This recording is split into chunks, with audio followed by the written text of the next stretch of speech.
Hello दोस्तों, welcome back to our channel. तो जैसा कि हमने पिछले एपिसोड में देखा था, ओल्ड एम्परर से लिन फेंग को सीक्रेट एलम के बारे में पता चला था, लेकिन पिछले 30 सालों से लगातार उसके ऊपर जिन पिंग क्लैन का कंट्रोल था, जो जानकर लिन फेंग को भी वहाँ पे एक आइडिया आता है, जिसके चलते वो जिन शाओ जी को एक्सचेंज करने के बदले में वही कंट्रोल वापस मांगता है। लेकिन ये इतना बड़ा फैसला जिन कुआन अकेले नहीं ले सकता था, इसलिए वो इसके बारे में अपने पिता यानी मास्टर जिन से बात करता है, जो कि ऑलरेडी ट्रू गॉड रियलम के सेकंड लेवल में ब्रेक थ्रू कर चुका था। और वो तो खुशी खुशी इस डील के लिए मान के आता, क्योंकि उसके अकॉर्डिंग सीक्रेट रियलम के अंदर एक ऐसी हिडन इन्फॉर्मेशन मौजूद थी जो कि एक ही झटके के साथ उन सभी की जान ले सकती थी। इसलिए वो इस डील के अकॉर्डिंग जिन शाओ जी को पिंक क्लैन से वापस लेते हुए अपने सीक्रेट रियलम का कंट्रोल उन्हें लौटा देते हैं, जिसके बाद यहीं से हमारे नेक्स्ट एपिसोड की शुरुआत होती है। तो इस एपिसोड की शुरुआत में पूरी 3 दिनों बाद का सीन दिखाया जाता है, जहाँ 3 दिनों के लगातार सफर के बाद ओल्ड एम्परर पिंग टियान, लिन फेंग और शाओ टियान सभी वहाँ पे कुनपिंग सीक्रेट रियलम वाली जगह पे पहुंच चुके थे, जो कि फॉरबिडन माउंटेन्स के बीचों बीच मौजूद था। और सामने की तरफ ओल्ड एम्परर वहाँ पे इशारा करते हुए लिन फेंग को बताते हैं कि यहीं आगे से कुनपिंग सीक्रेट रियलम का एरिया शुरू हो रहा है। और ये कहते हुए ओल्ड एम्परर उन सभी को लेकर उसी सीक्रेट माउंटेन के पास पहुंच जाते हैं, जिससे वहाँ पे चारों तरफ कोहरा ने घेर रखा था। लेकिन लिन फेंग को वहाँ पे आते साथ ही प्योर यिन यांग एनर्जी का ऑरा महसूस होता है, जिसे महसूस करके लिन फेंग भी वहाँ पे इंप्रेस होते हुए कहता है कि यहाँ की यिन यांग एनर्जी काफी ज्यादा प्योर लग रही है। और ये कहकर वो वहाँ पे ओल्ड एम्परर से कहता है, तो आपका कहना बिल्कुल ठीक था, ये जगह वाकई काफी ज्यादा कमाल की होने वाली है। और ये कहते हुए सभी लोग उस सीक्रेट रियलम के सामने आकर ही लैंड हो जाते हैं, जहाँ पे लैंड होने के बाद ओल्ड एम्परर उन सभी को बताते हैं एंशिएंट समय में यहाँ पे एक स्पिरिचुअल पूल भी हुआ करता था, जो कि यहाँ पे हुई एक बहुत बड़ी जंग में अचानक से ही कहीं गायब हो गया था, जिसके बारे में आज तक किसी को भी कुछ भी पता नहीं चल पाया। पर अब जानते हैं कि इस जगह की सबसे ज्यादा कमाल की बात क्या है। यहाँ पे ही डाओयन फ्लेम का जन्म हुआ था, जिसकी मिस्ट्री को एंशिएंट गॉड कुनपिंग ने समझते हुए ग्रेट डाओ तक को हासिल कर लिया था। और अगर आप भी यहाँ पे डाओयन फ्लेम को समझते हुए उसे किसी तरह से हासिल कर लेते हैं, तो मुझे पक्का यकीन है कि उसकी मदद से आपका ब्रेक थ्रू भी हो जाएगा। और एम्परर की ये बात सुनकर हम देखते हैं कि लिन फेंग भी थोड़ा हैरान होकर उनसे सवाल करते हुए पूछता है, डाओयन फ्लेम आखिर ये कैसी फ्लेम है और कहाँ पे मौजूद है। जिसपे ओल्ड एम्परर थोड़ा निराश होकर उसे वहाँ पे जवाब देते हुए बताते हैं कि भले ही डाओयन फ्लेम बहुत ही ज्यादा खास और पावरफुल है, जिसे आप एक गॉडली डिवाइन फ्लेम भी कह सकते हैं, लेकिन पिछले हजारों लाखों सालों से हमारे तीनों ट्राइब्स मिलकर उस फ्लेम की तलाश कर रहे हैं, लेकिन अभी तक किसी को भी उस फ्लेम के बारे में पता नहीं चल पाया। लेकिन आप हम सभी से अलग हैं और आपका टैलेंट भी काफी ज्यादा कमाल का है, जिसके चलते मुझे लगता है कि उस डाओयन फ्लेम को ढूंढने का ये आपके पास बहुत ही अच्छा मौका है। ओल्ड एम्परर की ये बात सुनकर तो हम देखते हैं कि लिन फेंग भी वहाँ पे काफी ज्यादा एक्साइटेड हो गया था, जबकि ओल्ड एम्परर भी वहाँ पे अपनी पावर को रिलीज करते हुए लिन फेंग से कहते हैं, तो क्या आप रेडी हैं सीक्रेट रियलम के अंदर अपने कदम रखने के लिए। और ये कहकर ओल्ड एम्परर ने वहाँ पे अपनी पावर का इस्तेमाल करते हुए एक डार्क वेल को समन कर लिया था, जो कि देखते ही देखते वहाँ पे एक वॉइड गेट पोर्टल का रूप ले लेती है। ये सीक्रेट रियलम के अंदर जाने का सीक्रेट रास्ता था, जबकि जैसे वो पोर्टल वहाँ पे ओपन होता है, तो मास्टर जिन भी अपने बेटे जिन कुआन के साथ वहाँ पे पहुंच जाते हैं। और उस पोर्टल को देखकर वो वहाँ पे स्माइल करते हुए अपने बेटे जिन कुआन से कहते हैं, मैं भी देखना चाहता हूँ कि इस ह्यूमन बॉय के अंदर कितना ज्यादा टैलेंट है। जिसपे तो जिन कुआन भी स्माइल करते हुए हाँ हाँ मैं अपना सर हिलाने लगा था, जबकि ओल्ड एम्परर वहाँ पे इस पोर्टल का इस्तेमाल करते हुए लिन फेंग और बाकी सभी को लेकर वहाँ पे इस पोर्टल की दूसरी तरफ आ चुके थे। और सामने की तरफ वहाँ पे इशारा करते हुए उन सभी को बताते हैं कि यही है एंशिएंट गॉड कुनपिंग की इनहेरिटेंस। लेकिन हम देखते हैं कि वहाँ पे भी चारों तरफ कोहरा ही कोहरा छाया हुआ था, कुछ भी वहाँ पे सही से दिखाई नहीं दे पा रहा था, जिसके बारे में जानने के लिए जैसे वो लोग वहाँ पे अपने कदम आगे बढ़ाते हैं, तो अचानक से उस पूरी जगह ने वहाँ पे हिलना शुरू कर दिया था, जो देखकर एम्परर पिंग टियान वहाँ पे घबराते हुए कहते हैं कि आखिर यहाँ पे सब क्या हो रहा है। लेकिन ये कहते कहते ही उनकी नजर वहाँ पे उस हिडन बैन फॉर्मेशन के ऊपर जाती है, जिसके बारे में मास्टर जिन ने कहा था। और उस हिडन बैन फॉर्मेशन को देखकर एम्परर पिंग टियान भी वहाँ पे घबराते हुए कहता है, आखिर ये हिडन बैन फॉर्मेशन यहाँ पे कहाँ से आ गई, इसके बारे में तो हमें कुछ भी नहीं पता था। वहीं एम्परर पिंग टियान कैसा कहने तक उस हिडन बैन फॉर्मेशन का और उन सभी को वहाँ पे चारों तरफ से घेर चुका था, जो कि वहाँ पे एक टोर्नेडो स्टॉर्म बनाते हुए उन सभी को अपने अंदर घुमाने लगा था, जो देखकर तो ओल्ड एम्परर भी वहाँ पे घबराते हुए कहते हैं कि आखिर ये खतरनाक और आ कहाँ से रहा है। जिस पे एम्परर पिंग टियान भी वहाँ पे चिल्लाते हुए अपने पिता से कहता है, फादर कुछ तो कीजिए, मैं यहाँ पे और ज्यादा देर तक खुद को नहीं संभाल पाऊंगा। लेकिन ओल्ड एम्परर तो खुद वहाँ पे अपने आप को नहीं संभाल पा रहे थे, तो वो दूसरों के लिए भला वहाँ पे क्या कर पाते। जबकि हम देखते हैं कि लिन फेंग ने वहाँ पे उस ऑरा को डिस्ट्रॉय करने के लिए अपनी डिवाइन स्पिरिचुअल एनर्जी को अपने हाथों में समन कर लिया था, लेकिन वो वहाँ पे अपनी डिवाइन एनर्जी का इस्तेमाल करते हुए उस खतरनाक ऑरा को डिस्ट्रॉय कर पाता। उससे पहले उसे वहाँ पे अपनी डिवाइन कॉन्शियसनेस एनर्जी के चलते दूर सामने माउंटेन्स के बीचों बीच एक डिवाइन इंसेक्ट उड़ते हुए दिखाई देता है, जो कि वहाँ पे उन्हीं के ऊपर ही नजर रखे हुए था, जो देखकर लिन फेंग भी अपनी डिवाइन एनर्जी को वापस रख लेता है और खुद भी वहाँ पे टोर्नेडो के अंदर ओल्ड एम्परर और बाकी सभी की तरह उड़ते हुए चारों तरफ घूमने लगा था, जो देखकर तो शाओ टियान ने वहाँ पे एक बच्चे की तरह जोर जोर से चिल्लाना ही शुरू कर दिया था। जबकि बाहर की तरफ हम देखते हैं कि उसी इंसेक्ट का इस्तेमाल करते हुए मास्टर जिन और उसका बेटा जिन कुआन है वहाँ पे उनके ऊपर नजर रखे हुए थे। और जब वो देखते हैं कि उस हिडन बैन फॉर्मेशन से बचने के लिए लिन फेंग भी वहाँ पे कुछ नहीं कर पा रहा, तो उन दोनों बाप बेटे की खुशी का तो वहाँ पे कोई ठिकाना ही नहीं था। और जिन कुआन तो वहाँ पे लिन फेंग का मजाक उड़ाते हुए कहने लगा था, हमने तो इस ह्यूमन को कुछ ज्यादा सीरियसली ले लिया था, लेकिन ये तो किसी भी काम का नहीं निकला। सीक्रेट रियलम के अंदर कदम रखते ही इसका सारा का सारा टैलेंट ढेर हो गया। और ये कहकर जिन कुआन वहाँ पे अपने पिता के माँ की तारीफ करते हुए कहता है, फादर आपने बिल्कुल ठीक कहा था, ये लोग तो इस हिडन बैन फॉर्मेशन के अंदर ही मारे जाने वाले हैं। जिसमें मास्टर जिन भी अपनी दाढ़ी में हाथ फेरते हुए अपने बेटे से कहता है, ये हिडन बैन फॉर्मेशन तो ट्रू गॉड्स तक को खत्म कर सकती है। तो फिर भला ये मामूली से कीड़े इस फॉर्मेशन के सामने क्या चीज थे। खैर एक बार यहाँ पे इन सभी की जान चली गई, उसके बाद वहाँ पे मौजूद कुनपिंग के सारे ट्रेस भी हमारे होंगे। और ये कहते हुए मास्टर जिन के फेस के ऊपर एक कमीनी स्माइल भी आ चुकी थी, जबकि जिन क्वान जो कि अपने पिता से भी ज्यादा कमीनी सोच रखता था, वो वहाँ पे मुस्कुराते हुए अपने पिता से कहता है, अगर यहाँ पे एम्परर पिंक टियान और ओल्ड एम्परर दोनों मारे जाते हैं तो किन पिंक क्लैन को लीड करने वाला कोई भी नहीं बचेगा, जिसके चलते तो किन पिंक क्लैन भी हमारी मुट्ठी में आ जाएगा। और पिंक क्लैन तो ऑलरेडी हमारे अंडर ही है, अगर किन पिंक क्लैन भी हमारे कंट्रोल में आ जाता है तो फिर तो हम पूरी डिमर रियलम को कंकर कर लेंगे। जबकि वहीं दूसरी तरफ हम लिन फेंग और बाकी सभी को देखते हैं, जहाँ वो टोर्नेडो उन सभी को लेकर एक अलग ही जगह पे आ गया था। और जैसे वो सभी लोग वहाँ पे आकर लैंड होते हैं तो वो सभी लोग आसपास की जगह को बहुत ही गौर से देखने लगे थे। और बेचारा शाओटियान जिसका उस टोर्नेडो के अंदर घूम घूम कर सारी चकरा गया था, वो तो सीधा वहाँ पे नीचे ही गिरने वाला था, लेकिन लिन फेंग ने उसे पकड़ते हुए संभाल लिया था।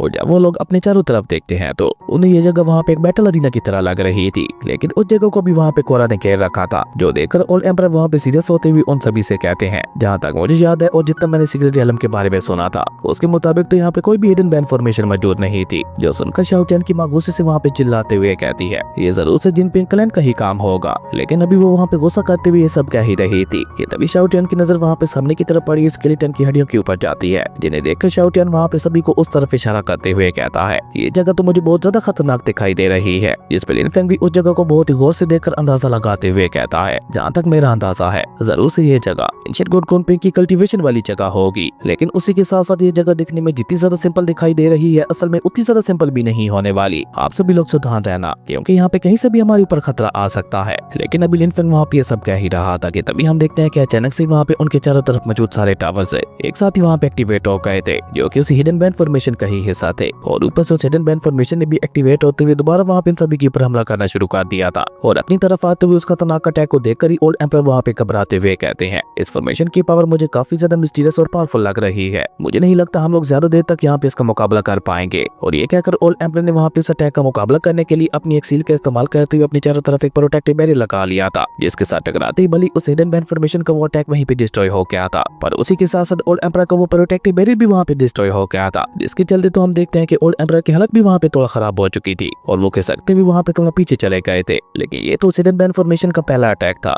जब उस बैन फॉर्मेशन का दूसरा अटैक रेडी होता है तो उसे देखकर लिन फेंग ने भी जल्दी से वहाँ पे अपनी डिवाइन फ्लेम का इस्तेमाल करते हुए अपने और बाकी सभी के चारों तरफ एक प्रोटेक्टिव बैरियर बना दिया था। लेकिन अब की बार एम्परर पिंक टियान वहाँ पे उस अटैक को लिन फेंग के बैरियर तक नहीं पहुंचने देना चाहते थे, इसलिए वो वहाँ पे पहले से ही अपनी पावर्स को रिलीज करते हुए अपनी ओपनिंग सील को बाहर निकाल लेते हैं और अपनी उसी ओपनिंग डिवाइन सील का इस्तेमाल करते हुए उस अटैक के ऊपर ही अटैक कर दिया था। जहाँ जैसे वो दोनों अटैक्स आपस में टकराते हैं तो वहाँ पे काफी ज्यादा पावरफुल एनर्जी रिलीज होने लगी थी। लेकिन इस खतरनाक टकराव से एम्परर पिंक टियान को वहाँ पे एहसास हो चुका था कि जिस हिडन बैन फॉर्मेशन के साथ उनका मुकाबला हो रहा है वो एक ट्रू गॉड लेवल की फॉर्मेशन है। लेकिन जैसे जैसे वो वहाँ पे अपनी ओपनिंग सील की पावर को बढ़ा रहे थे, वैसे वैसे ही उस हिडन बैन फॉर्मेशन के अटैक की पावर भी बढ़ती चली जा रही थी। और देखते ही देखते अब उस हिडन बैन फॉर्मेशन की पावर है ट्रू गॉड रियलम के थर्ड लेवल तक पहुंच चुकी थी, जो देखकर ओल्ड एम्परर भी वहाँ पे अपनी पावर को रिलीज करते हुए बाकी सभी से कहते हैं, अब इस अटैक का मुकाबला करने के लिए हम सभी को एक साथ मिलकर टैंपिंग सील का इस्तेमाल करना होगा। मेरे इशारे पर सभी अपनी अपनी टैंपिंग सील को एक्टिवेट करो। अब ओल्ड एम्परर का इशारा पाकर हम देखते हैं कि बाकी सभी भी वहाँ पे अपनी अपनी टैंपिंग सील को एक्टिवेट कर लेते हैं, जिसका इस्तेमाल करके वो वहाँ पे एम्परर पिंक टियान की मदद करते हुए उस हिडन बैन फॉर्मेशन के अटैक को रोकने की कोशिश करने लगे थे। लेकिन ऐसा होते ही हम देखते हैं कि अचानक से वहाँ पे उनके चारों तरफ मौजूद सभी टावर्स एक बार फिर से एक्टिवेट हो जाते हैं और उन सभी टावर्स के अंदर मौजूद डार्क स्पिरिट्स भी उड़ते हुए सीधे वहाँ पे उस हिडन बैन फॉर्मेशन के अंदर ही जाने लगी थी, जिसके चलते तो हम देखते हैं कि लगातार वहाँ पे उस हिडन बैन फॉर्मेशन की पावर भी बढ़ती चली जा रही थी, जो देखकर तो ओल्ड एम्परर भी वहाँ पे परेशान होते हुए कहते हैं, ये बैन फॉर्मेशन तो ट्रू गॉड रियलम के 4th लेवल को भी पार कर चुकी है। जो सुनकर एम्परर पिंक टियान भी वहाँ पे परेशान होते हुए कहता है, तो इसका मतलब है कि हम यहाँ पे अपनी जितनी मर्जी ताकत का इस्तेमाल कर लें, लेकिन इस बैन फॉर्मेशन की ताकत लगातार यहाँ पे बढ़ती ही चली जाएगी,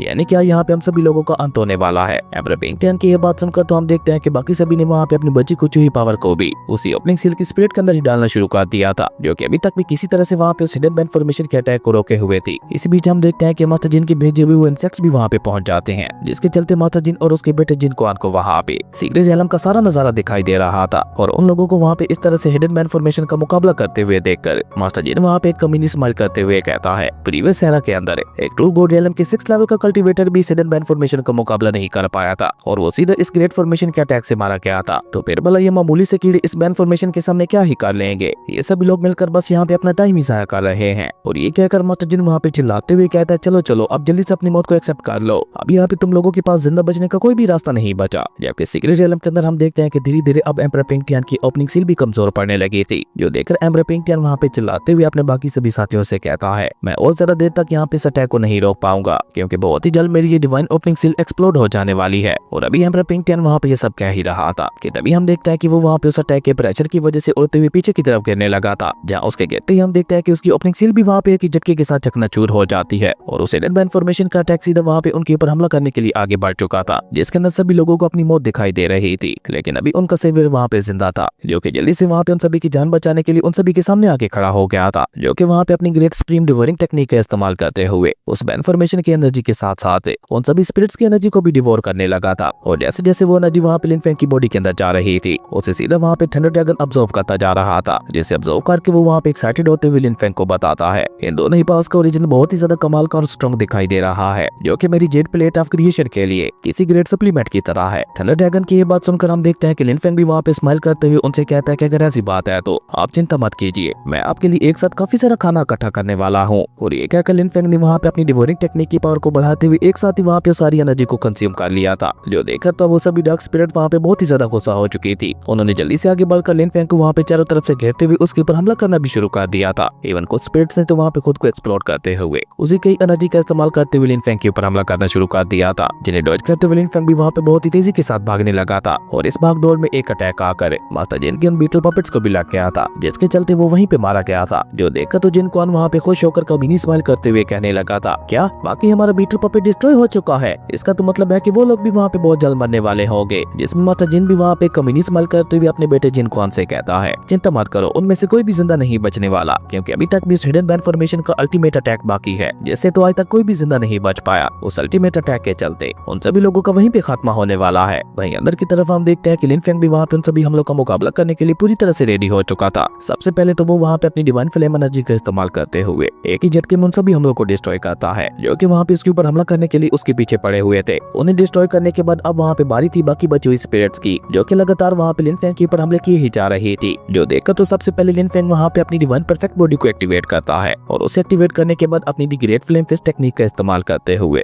अपने आर्ट ऑफ कन्वर्जेंस के चलते उन सभी के ऊपर आसमान से फ्लेम फिस्ट की बारिश करवाने लगा था, जिसके रास्ते में वहाँ पे जो कोई भी स्पिरिट आ रही थी उसका वहीं पे खात्मा होता जा रहा था। और ये नजारा देखने में वाकई काफी ज्यादा कूल लग रहा था। लेकिन ओल्ड एम्परर को तो अभी तक भी वहाँ पे कुछ गड़बड़ लग रही थी। वो वहाँ पे बहुत ही मुश्किल से बोलते हुए लिन फेंग से कहते हैं, सीनियर लिन फेंग अपना ख्याल रखिएगा, क्योंकि अभी तक भी हिडन इन्फॉर्मेशन का अल्टीमेट अटैक बाकी है। वहीं ओल्ड एम्परर के ऐसा कहते ही हम देखते हैं कि वहाँ पे मौजूद बाकी बची हुई व्हाइट एंड डार्क स्पिरिट्स ने आपस में कंबाइन होना शुरू कर दिया था। और जैसे जैसे वो दोनों स्पिरिट्स आपस में कंबाइन होने लगी थी, वो वहाँ पे प्योर जिन यांग एनर्जी को रिप्रेजेंट करने लगी थी, जिसके चलते तो हम देखते हैं कि वहाँ पे प्योर जिन यांग एनर्जी वाली फॉर्मेशन भी बन चुकी थी, जिसे देखकर लिन फेंग भी वहाँ पे थोड़ा सीरियस होते हुए अपने मन में कहता है, ये तो प्योर जिन यांग एनर्जी आपस में जुड़ चुकी है, जिसके बाद तो ये फॉर्मेशन बहुत ही ज्यादा पावरफुल एनर्जी को जनरेट कर सकती है। और ये कहते हुए अभी लिन फेंग वहाँ पे परेशान हो ही रहा था कि तभी उसे वहाँ पे अपने अंदर से थंडर ड्रैगन की आवाज सुनाई देती है, जो कि लिन फेंग को वहाँ पे जिन यांग एनर्जी के बारे में बताते हुए कह रहे थे, यही था एंशिएंट गॉड कुन पिंग का सीक्रेट है, जिसे अगर तुम यहाँ पे समझ जाते हो तो तुम्हें ग्रेट डाउ को भी समझने में ज्यादा परेशानी का सामना नहीं करना पड़ेगा। लेकिन ये एक बहुत बड़ी मिस्ट्री है जिसे जिन यांग एनर्जी को कंबाइन करते हुए बनाया गया था, और अगर तुम यहाँ पे इसे समझने में नाकाम हो जाते हो तो यहाँ पे एक इतना बड़ा एक्सप्लोड होगा कि उसकी वजह से सब कुछ तबाह हो जाएगा। पर अगर तुम ध्यान से देखो तो तुम्हें इसके अंदर लाइफ की प्रीमिटिव कोलिजन पावर दिखाई देगी। और अभी थंडर ड्रैगन लिन फेंग को वहाँ पे ये सब बता ही रहे थे कि तभी हम देखते हैं कि उस जिन यांग एनर्जी वाली फॉर्मेशन के अंदर से काफी ज्यादा पावरफुल एनर्जी शॉक वेव्स निकलने लगी थी, जो कि इतनी ज्यादा पावरफुल थी कि वो वहाँ पे लिन फेंग को भी पीछे धकेल रही थी। जो देखकर लिन फेंग भी वहाँ पे उसे बहुत ही गौर से देखते हुए थंडर ड्रैगन से कहता है, मैं समझ गया। जिस पे थंडर ड्रैगन उसे दोबारा वहाँ पे नसीहत करते हुए कहते हैं, एक बार ध्यान से इस प्योर जिन यांग एनर्जी को ऑब्जर्व करने की कोशिश करो और जितना हो सके इसकी मिस्ट्री को समझने की कोशिश करो। थंडर ड्रैगन की ये बात सुनकर हम देखते हैं कि लिन फेंग भी वहाँ पे अपनी आंखें बंद कर लेता है और दोबारा से वहाँ पे थोड़ी देर पहले का सीन याद करने लगा था, जहाँ उसकी आंखों के सामने ही व्हाइट एंड डार्क स्पिरिट आपस में कंबाइन होते हुए एक जिन यांग एनर्जी वाली फॉर्मेशन को बना दिया था। जो याद करके लिन फेंग वहाँ पे अपने मन में कहता है, डार्क एक्सट्रीम स्पिरिट और व्हाइट यानी हेवन एक्सट्रीम स्पिरिट ने आपस में कंबाइन होते हुए जिन यांग एनर्जी वाली फॉर्मेशन को क्रिएट किया, और इसी कमाल के फ्यूजन के चलते उन दोनों ने मिलकर पावर ऑफ डोमेन फील्ड को भी क्रिएट कर दिया। जिन यांग एनर्जी का एक दूसरे के अलावा कोई भी अस्तित्व नहीं है, जिन ही यंग है और यंग ही जिन है, और यही है एंशिएंट गॉड कुन पिंग की इनहेरिटेंस भी। उन्होंने जिन यांग एनर्जी का इस्तेमाल करते हुए अपना ट्रांसफॉर्मेशन किया था। ये सबको समझने के बाद लिन फेंग वहीं पे कल्टीवेशन मुद्रा में बैठ गया था और अपने सोल सी रियलम के अंदर उसी जिन यांग एनर्जी को ही प्रैक्टिस करने लगा था, जैसे क्योंकि लिन फेंग वहाँ पे ऑलरेडी समझ चुका था, तो इसलिए उसे वहाँ पे जिन यांग एनर्जी को हासिल करने में ज्यादा समय नहीं लगता। जबकि बाहर की तरफ हम देखते हैं कि हिडन बैन फॉर्मेशन की वजह से वहाँ पे शाओटियान के साथ साथ बाकी सभी लोगों की हालत भी बहुत ही ज्यादा खराब दिखाई दे रही थी। इवन अब तो वो सभी लोग उड़कर वहाँ पे उसी हिडन बैन फॉर्मेशन की तरफ ही जाने लगे थे, जो देखकर तो शाओटियान वहाँ पे चिल्लाते हुए लिन फेंग से कहने लगा था, मास्टर प्लीज हमारी मदद कीजिए। वहीं तब तक हम देखते हैं कि लिन फेंग भी वहाँ पे पूरी तरह से यिन यांग एनर्जी को समझ चुका था, जिसे समझते ही हम देखते हैं कि लिन फेंग के फोरहेड के ऊपर एक प्योर यिन यांग एनर्जी वाला सिंबल भी बन गया था, जिसके चलते तो हम देखते हैं कि लिन फेंग के सोल सीरियलम के अंदर अल्टीमेट सुप्रीम पावर का निर्माण होने लगा था, जिसके चलते देखते ही देखते लिन फेंग ने उसे वहाँ पे पूरी तरह से मास्टर भी कर लिया था।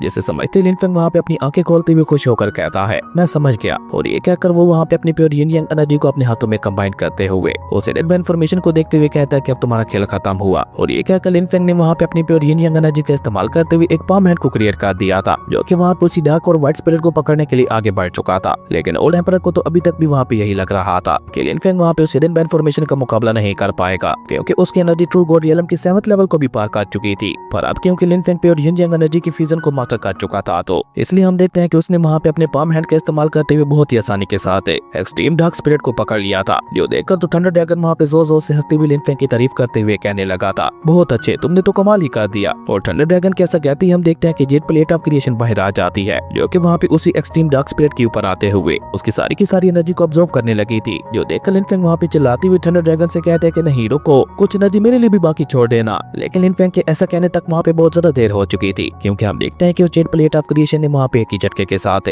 उस डार्क एक्सट्रीम स्पिरिट को वहाँ पे पूरी तरह से रिफाइन करते हुए ऑब्जर्व कर लिया था, जिसे ऑब्जर्व करने के बाद वो जेट प्लेट ऑफ क्रिएशन दोबारा वहाँ पे लिन फेंग के सोल सीरियलम के अंदर जाकर समा जाती है। वहीं ये सब देखकर तो एम्परर पिंक टियान और बाकी सभी लोग अपनी अपनी जगह पे फ्रीज हो चुके थे। उन्हें वहाँ पे अपनी आंखों पे यकीन ही नहीं हो पा रहा था कि वाकई उन लोगों ने आज जो अपनी आंखों के सामने नजारा देखा है वो सच है भी या नहीं। और सबसे पहले एम्परर पिंक टियान होश में आकर वहाँ पे चिल्लाते हुए कहता है, क्या इसने एंशिएंट गॉड कुनपिंग की ट्रू स्पिरिट को भी रिफाइन कर लिया? आखिर ये किस तरह का इंसान है जिसके सामने हर एक चीज को अपनी हार माननी पड़ती है? वाकई सीने लिन फेंग अनप्रेडिक्टेबल है, वो कब क्या कर देते हैं ये तो कोई सोच भी नहीं सकता। और एम्परर पिंक टियान के ऐसा कहते ही हम देखते हैं कि हमारा ये कमाल का एपिसोड यहीं पे खत्म हो गया था। दोस्तों अगर आपको ये वीडियो अच्छी लगी तो लाइक कर दें, और अगर चैनल पे नए आए हो तो सब्सक्राइब करते जाना। तो मिलते हैं एक नई वीडियो में, तब तक के लिए बाय।